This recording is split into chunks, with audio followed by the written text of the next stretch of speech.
హైడ్రా మీద రంగనాథన్ తొలగించాలంటే కూడా హైకోర్టు ఇచ్చిన మాట్లాడిన విధానం మీరు ఎట్లా చూస్తారు?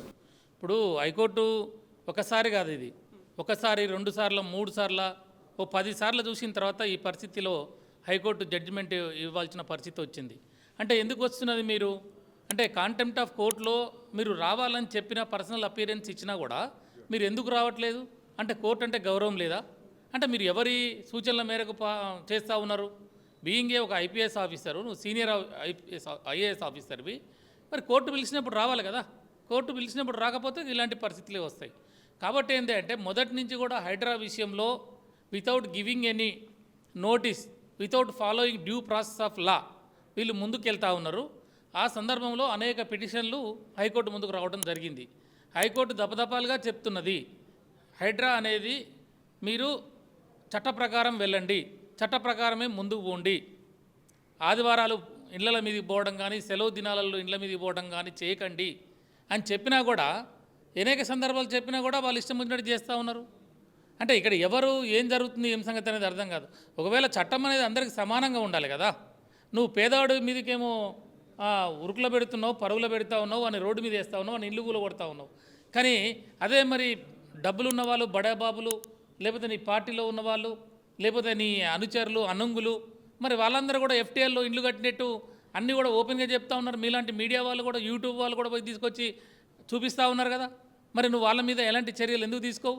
అంటే హైడ్రా అనేది కేవలం ఒక పేదవాడినో లేకపోతే ఇంకో రకంగా దాన్ని బ్లాక్మెయిల్ చేసే విధంగానో కొంతమంది మీదనో ఉపయోగించేసి డబ్బులు తీసుకుంటున్నారు అనేది ఒక పెద్ద ఆరోపణ నడుస్తూ ఉంది మార్కెట్లో.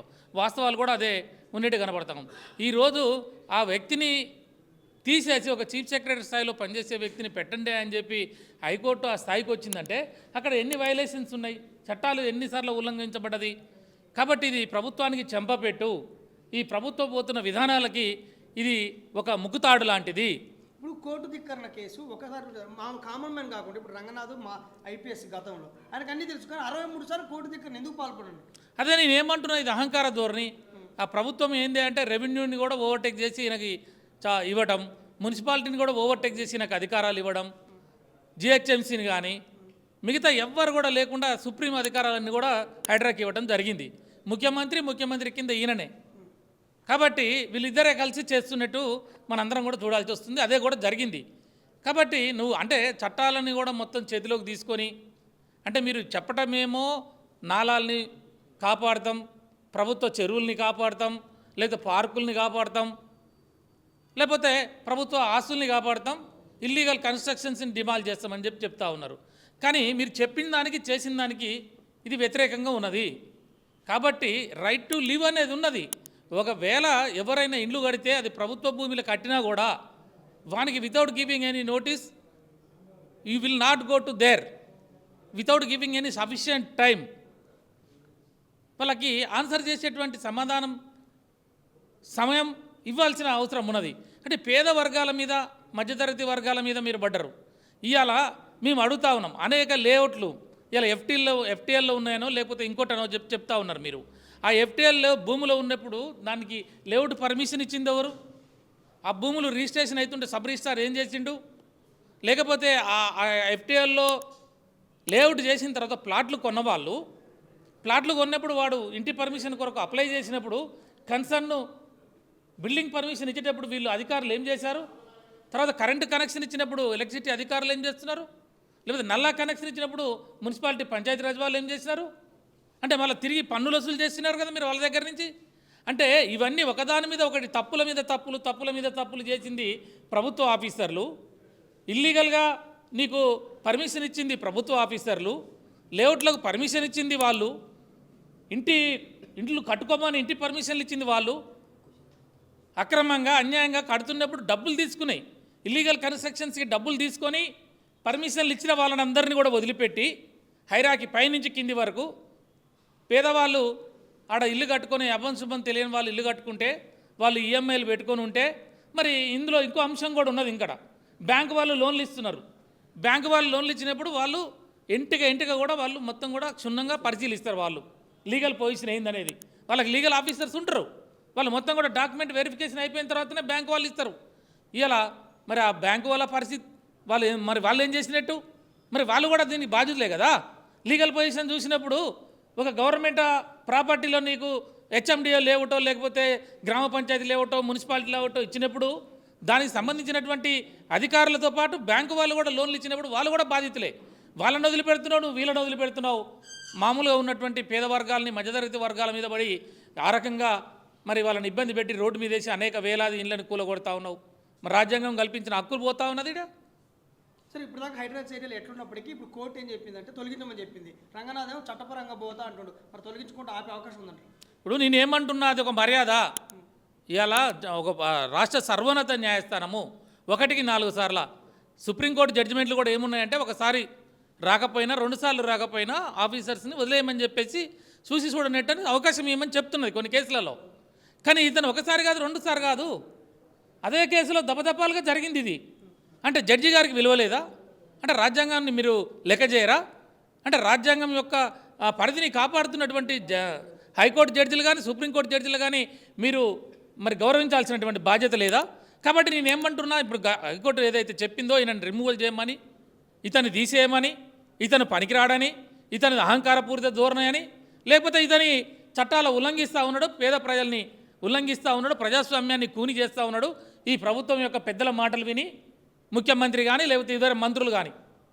మరి అదే మంత్రులకు సంబంధించినటువంటి ఎఫ్టీఎల్ భూములు ఇక్కడ ఉన్నాయి కదా, ఇదే 111 జీవోలు ఉన్నాయి కదా.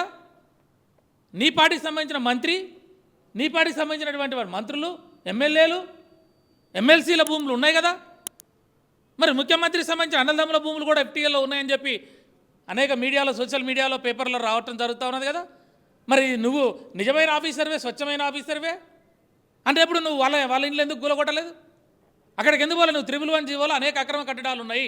2 ఫ్లోర్లు 3 ఫ్లోర్లు, ఒక 1000 గజాలు ఉంటే 200 గజాలలో కట్టడాలు ఉండాలి, 800 గజం ఖాళీగా ఉండాలి. మరి 200 గజం ఉంటే 200 గజాలలో 2 ఫ్లోర్లు 3 ఫ్లోర్లు 5 ఫ్లోర్లు ఇచ్చి ఇవి కనపడట్లేదా? హైడ్రాకి మూసీలో అనేక కట్టడాలు కట్టినారు, మరి అవి కనపడట్లేదా? ఎక్కడో వెంచర్లు వేసిన వాళ్ళని లేదా బడాబాబులు డబ్బులున్న వాళ్ళని నోటీసులు ఇవ్వాలి, అక్కడి నుంచి కలెక్షన్ చేసుకోవాలని. అంటే హైడ్రా అనేది ఒక ఇన్కమ్ సోర్స్ జనరేట్ చేసుకోవడానికి కొరకు ఇలా రాష్ట్రంలో ఉన్నటువంటి పార్టీ ప్రజాపాలన పేరు ప్రజాపాలన అంటారు, కానీ నిజంగా అది ప్రజాపాలన కాదు. హైడ్రా పేరుతోటి అది దోపిడీ కొనసాగించడానికి అవకాశాలను ఎత్తుక్కొని హైడ్రాని తెచ్చారు. మరి ఇప్పుడు ఇంకొక విషయం ఏంటంటే, మరి నష్టపోయినటువంటి వాళ్ళు ఎవరైతే ఉన్నారో, మరి ఆ బిల్డింగ్లు పోయినటువంటి వాళ్ళు ఎవరైతే ఉన్నారో, మరి రంగనాథ్ గారు పరిహారం కడతారా, లేదంటే ముఖ్యమంత్రి రేవంత్ రెడ్డి గారా, లేదంటే కాంగ్రెస్ పార్టీనా? ఇప్పుడు అదే మేము నెక్స్ట్ ఇదే ప్రశ్న వస్తుంది. హైకోర్టే ఈయన దుందుడుకు విధానాలు లేకపోతే హైడ్రా ముందుకు పోతున్నారు ఇల్లీగల్ అని చెప్పేసి హైకోర్టే సర్వోన్నత న్యాయస్థానమే చెప్పింది కాబట్టి అదే హైకోర్టులో దాని బాధితులు పోయే అవకాశం ఉంటుంది. తప్పకుండా బీఆర్ఎస్ పార్టీగా మేము బాధితుల పక్షాన మేము వెళ్తాం. అందులో వెళ్ళి వాళ్ళ చర్యలు, అతను చేసిన విధానాలు ఇల్లీగల్ అయినప్పుడు, చట్టపరిధి దాటిపోయినప్పుడు, దానితోటి ప్రజలకు నష్టం జరిగింది, బాధితులకి న్యాయం చేయాల్సినటువంటి వాళ్ళు కూడా రాష్ట్ర హైకోర్టును సర్వోన్నత న్యాయస్థానం ముందు మేము వెళ్తాము. సరే, ఇంత జరిగినా కూడా మరి సీఎం రేవంత్ రెడ్డి గారు రంగనాథ్ గారిని కాపాడేటువంటి ప్రయత్నాలు అయితే చాలా చేస్తున్నారు. విశ్వ ప్రయత్నాలు జరుగుతున్నాయి. మళ్ళీ ఈయన కొనసాగించేటువంటి అవకాశాలు ఉన్నట్లయితే తెలుస్తుంది. మరి ఏమంటారు మీరు? ఇప్పుడు ఆయన చెప్పడమే చెప్తాను నేను హిట్లర్నని చెప్పి. Hitler is the dictator of Germany.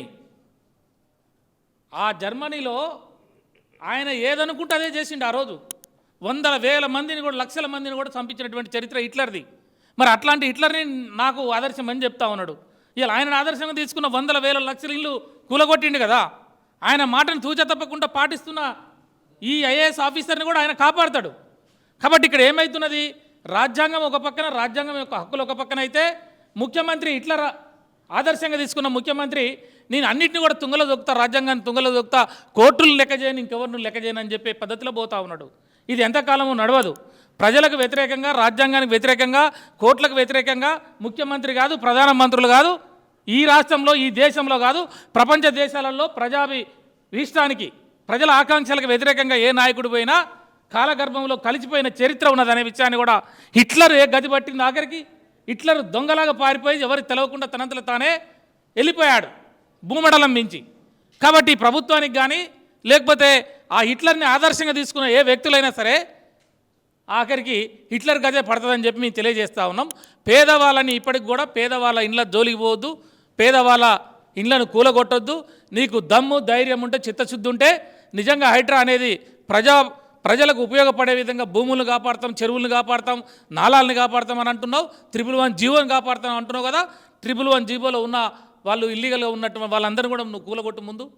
బంజారాయిల్స్లో కానీ మిగతా వెనక ఉన్న ఈ పెద్ద పెద్ద బడా బాబులు ఉండరో వాళ్ళు ఇల్లీగల్ కట్టిన వాళ్ళందరూ కూలగొట్టు ముందు. వాళ్ళని వదిలిపెట్టి ఎక్కడో నల్ల చెరువుల ఉన్న బుచ్చమ్మ ఇల్లు 50 గజాలు 70 గజాలు ఉంటే ఆమెను కూలగొడతాం ప్రాణం తీసుకున్నది. ఇవాళ హైకోర్టు ఏమో ఇల్లీగల్ అని చెప్పింది. ఆమె బుచ్చమ్మ ప్రాణాలు ఎవరు తెచ్చుకొచ్చి ఇస్తారు? పోయిన కట్టడాలు కట్టుకున్న ఒక్కొక్కటి 10 లక్షలు 20 లక్షలు 30 లక్షలు బ్యాంకు లోన్లు తెచ్చిన కట్టిన వాళ్ళు బ్యాంకులు వదిలిపెట్టి మళ్ళీ వీళ్ళ మీద పడతా ఉన్నారు. మరి వీళ్ళందరికీ ఎవరు నష్టపరిహారం? ఈ ప్రభుత్వం తప్పకుండా వాళ్ళందరికీ నష్టపరిహారం ఇవ్వాలని చెప్పేసి కూడా మేము బీఆర్ఎస్ పార్టీని డిమాండ్ చేస్తూ ఉన్నాం.